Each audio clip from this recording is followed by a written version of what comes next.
लाखों बछड़े बन गए, लाखों गोप बन गए, और जा करके अब बछड़े अपनी माताओं का दूध पीते और गायों को पता नहीं चलता था कि मेरा बछड़ा है कि दूसरे का है। किसी को पता नहीं चला 1 वर्ष तक। भगवान कुछ भी बन सकते हैं, बछड़ा बन सकते हैं, लाठी भी बन गए। वही भगवान ब्रह्मा जी को शक हो गया। सबको शक हो जाता है भगवान की लीला में। और यही परिणाम था कि माता सती को भ्रम हुआ, क्योंकि राम कथा नहीं सुना। इसलिए सत्संग हमको यह बताता है कि जाकी रही भावना जैसी। भगवान में, भगवान की लीला में दोष निकालना ठीक नहीं है।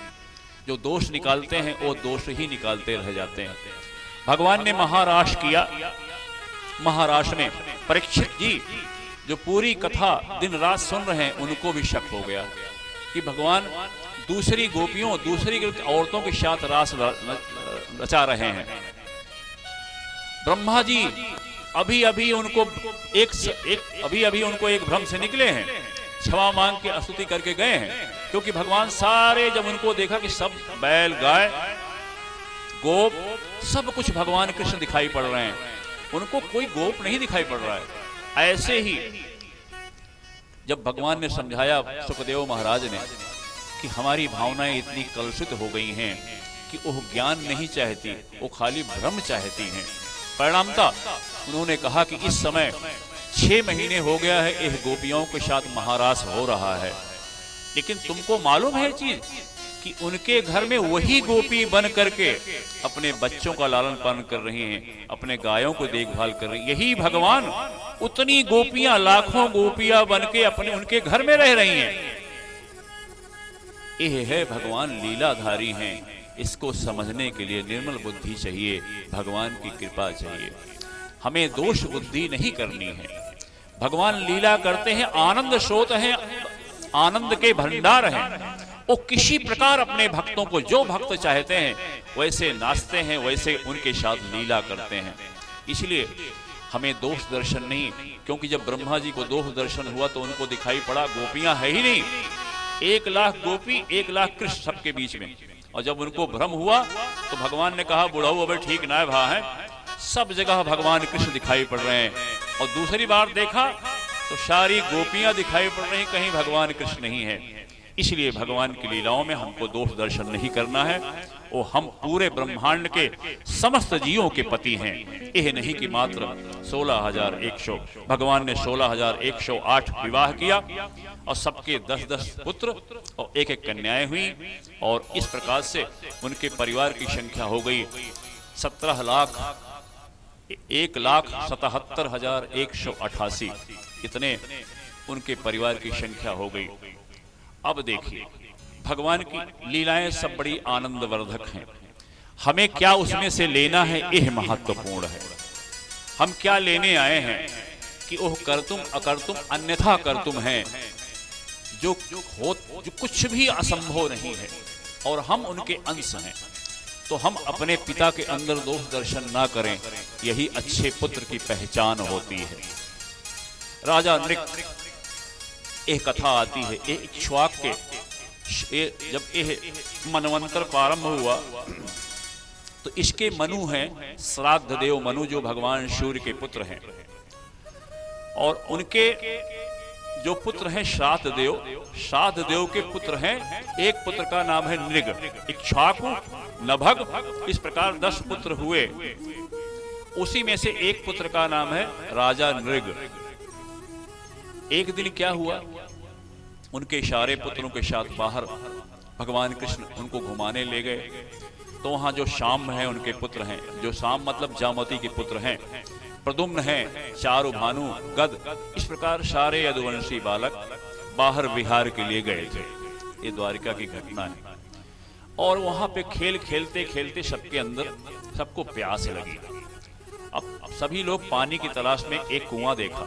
जब उस कुएं के अंदर झांका तो पानी तो नहीं था, लेकिन एक विशाल काय पर्वताकार गिरगिट दिखाई पड़ा। उसको निकालने का प्रयास किए, लेकिन वो निकल नहीं पाया। उन्होंने थोड़ी दूर बैठे हुए भगवान कृष्ण के पास गए और बोला, ऐसी ऐसी बात है। भगवान कृष्ण कर्तुम अकर्तुम अन्यथा कर्तुम, सब कुछ करने कराने वाले सब कुछ वही हैं, वही अनंत ब्रह्मांड नायक हैं। विधि हरि शंभु न चावनिहारे, जगु पेखन तुम देखनिहारे। विधि हरि शंभु न चावनिहारे। अनंत ब्रह्मांड है, करोड़ों ब्रह्मा हैं, करोड़ों भगवान शंकर हैं, करोड़ों भगवान विष्णु हैं, हर ब्रह्मांड में अलग अलग हैं, लेकिन अनंत ब्रह्मांड नायक भगवान श्री कृष्ण हैं, वही भगवान श्री राम हैं। तो यह बार बार महादेव भगवान शंकर जी की वाणी है। शंभु बिरंचि विष्णु भगवाना, उपजहि जासु वंश ते नाना। ऐसे हूँ प्रभु सेवक बस अहि, भगत हेतु लीला तनु गहि। भगत हेतु हमारे आपके लिए आते हैं, हमारे आपके आनंद के लिए आते हैं, और ब्रह्मा विष्णु महेश सबका संचालन करते हैं।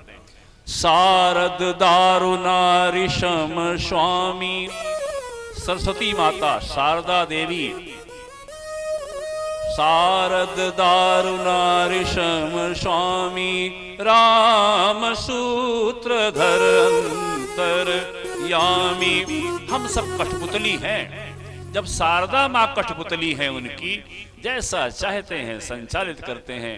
ऐसे ही हमको पता नहीं चलता कि हमको मन कहाँ ले जा रहा है, शरीर कहाँ जा रहा है, बुद्धि हमसे क्या करवा लेती है। इस प्रकार हमको यह जानकारी बीच बीच में रखनी पड़ती है कि सब कुछ करने कराने वाले भगवान श्री कृष्ण आए और उन्होंने ऐसे हाथ लगाया, वो बाहर आ गए, और स्पर्श होते ही वो अपने दिव्य रूप में राज ऋषि के रूप में प्रकट हो गए। उनसे कहा कि आप परिचय बताइए। तो उन्होंने कहा कि प्रभु परिचय हम क्या बताएं, आप तो सब जानते हो प्रभु, आपने मुझे स्पर्श करके मेरा कल्याण कर दिया। बोला प्रभु पूरी जगत में यह जानते हैं कि मैं सबसे बड़ा दानी था, और एक बार गलती हो गई, किसी तपस्वी ब्राह्मण की गाय हमारे झुंड में आ गई, और मैं प्रतिदिन बहुत सारी गायें दान देता था, भूल से ओह गाय दान कर दिया।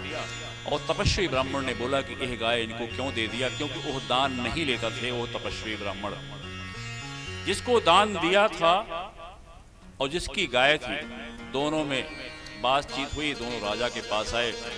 राजा निर्णय देने में असमर्थ हो गए, परिणामतः दोनों ने गाय वहां छोड़ दी और चले गए। बोले एक दोष हुआ प्रभु, और जिसका परिणाम यह भोगना पड़ रहा है। तो भगवान ने कहा कि आपको दान का अहंकार आज भी है। तो बोले मैं मरने के बाद जब मेरा शरीर छूटा तो मैं धर्मराज के पास गया, और धर्मराज के पास गया तो धर्मराज ने मुझसे पूछा कि आपने अच्छे कर्म तो बहुत किए हैं, बहुत ही अच्छे कर्म किए हैं, लेकिन थोड़ा सा गलत हो गया है, तो पहले कौन सा भोगोगे? बोले पहले जो थोड़ा वाला है उसको भोगेंगे। अब देखिए धर्मराज ने उनको वहां अपने संयमनपुरी से यमलोक से गिरा दिया। अब वही कहां स्वयं मनु, उसके बाद यह मनवंतर चल रहा है, श्राद्ध देव के पुत्र हैं, और अब जाकर के द्वापर में उनका उद्धार होने, लाखों वर्ष तक वो गिरगिट बने रहे, छोटे से अहंकार और छोटे से निर्णय ना लेने के कारण। और हम लोग वैसे अपराध रोज कर रहे हैं, हमारी क्या दशा होगी। इसलिए बार बार हमको सचेत करते हैं कि अब जाग जाओ, हमारी शरण में आ जाओ। कितने भी पाप किए हैं, जब भी मेरे शरण में आ जाओगे मैं आपको स्वीकार कर लूंगा, लेकिन इसके बाद पाप नहीं करिएगा। इस प्रकार अब वहां पे उन्होंने बताया, अब उनका दिव्य शरीर हो गया, आज्ञा लेकर के वहां से चले गए। बोले भगवान की कृपा से मुझे अस्मित भंग नहीं हुई, गिरगिट योनि में भी राम राम मैं करता रहा, कृष्ण कृष्ण मैं करता रहा। वहां से वो चले गए। तब अब देखिए भगवान तो भगवान है, अपने पुत्रों को उपदेश दे रहे हैं कि हे पुत्रों, हे बालकों, ना हम हालाहलम मन्ने विषम यस्य प्रतिक्रिया। भगवान यह बता रहे हैं कि मैं हलाहल विष को भी नहीं मानता बड़ा विष, क्योंकि उसका उपचार हो सकता है, उसका इलाज हो सकता है। लेकिन अगर किसी संत की, किसी भक्त की, किसी सज्जन की, किसी भी जाति का हो, किसी भी जगह का हो, और ब्राह्मण इनके धन परम विषय हैं, अगर किसी भक्त का धन का हमने अपनी योग्यता के अनुसार, अपनी शक्ति के बाद शक्ति का दुरुपयोग करके किसी गरीब आदमी का अपहरण कर लिया, तो कहते हैं एक पीढ़ी नहीं 10 पीढ़ियों का विनाश हो जाता है। इसलिए हे पुत्रों, यह जान जाओ, किसी भी सज्जन, किसी भी भक्त, किसी भी गरीब, किसी भी ब्राह्मण के धन का अपहरण मत करना, नहीं तो 60,000 वर्ष विष्ठा माने लैट्रिन के कीड़े बनना पड़ता है। इतना खतरनाक है गरीबों का श्राप लेना, भक्तों का श्राप लेना, सज्जनों का श्राप लेना। यह कह करके, क्योंकि वो जान रहे हैं कि आगे ये गलती करेंगे, संतों से खिलवाड़ करेंगे, इनको परिणाम भोगना पड़ेगा। और भगवान कृष्ण कहते हैं कि अगर ऐसा करोगे तो मैं माफ नहीं करूंगा। अब यहाँ एक हम भजन लेते हैं, फिर हम कथा में प्रवेश करेंगे। हे मुरलीधर, हे मुरलीधर, छलिया मोहन, हे मुरलीधर छलिया मोहन, हम भी तुमको दिल दे बैठे। मुरलीधर छलिया मोहन, हे मुरलीधर छलिया मोहन, हम भी तुमको दिल दे बैठे। कम पहले से कम तो न थे, कम पहले से कम तो न थे, और मुसीबत ले बैठे। मुरलीधर छलिया मोहन, हम भी तुमको दिल दे बैठे। मुरलीधर छलिया मुरलीधर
सुन के